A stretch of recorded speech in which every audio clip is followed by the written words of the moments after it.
వర్ధన్ టీవీకి స్వాగతం. నేడు పెన్షన్లు పడవు. మే 1వ తేదీన పెన్షన్ల పంపిణీ ప్రారంభిస్తాం అని సర్కారు తొందరపడి ప్రకటించింది. ఇప్పుడు నాలుక్కరుచుకుని తగిన చర్యలు తీసుకోవాలని కలెక్టర్లను ఆదేశించింది. బ్యాంకులకు మే డే సెలవు, తగిన చర్యలు తీసుకోవాలన్న శశిభూషణ్. సర్కారు తొందరపడి ప్రకటించింది. ఇప్పుడు నాలుక్కరుచుకుని తగిన చర్యలు తీసుకోవాలని కలెక్టర్లను ఆదేశించింది. మే 1వ తేదీన పింఛన్లను బ్యాంకు ఖాతాల్లో జమ చేస్తామని, ఖాతాలు లేని వాళ్లకు సిబ్బంది పంపిణీ చేస్తారని పంచాయతీరాజ్ ప్రిన్సిపల్ సెక్రటరీ శశిభూషణ్ కుమార్ పేర్కొన్న సంగతి తెలిసిందే.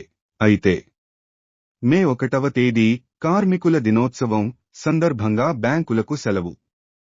ఈ విషయం మంగళవారం రాత్రి గుర్తుకొచ్చినట్లుంది. అందుకే ప్రతి సంవత్సరంలాగే మే డే సందర్భంగా బ్యాంకులకు సెలవని జిల్లా కలెక్టర్లు, పింఛను లబ్ధిదారులు గమనించాలని మనవి. దీనిని దృష్టిలో ఉంచుకుని తగిన చర్యలు తీసుకోగలరు అని ఒక ప్రకటన జారీ చేశారు. దీని అర్థం రేపు ఉదయం అనగా బుధవారం ఉదయం నుండి పింఛన్లు తమ బ్యాంక్ ఖాతాలో వేయనున్నట్లు తెలిపారు.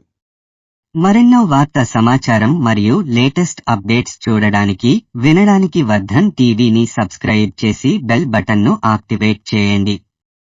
మా వీడియోస్ కనుక మీకు నచ్చినట్టు అయితే లైక్ చేయండి, షేర్ చేయండి, కామెంట్స్ చేయండి.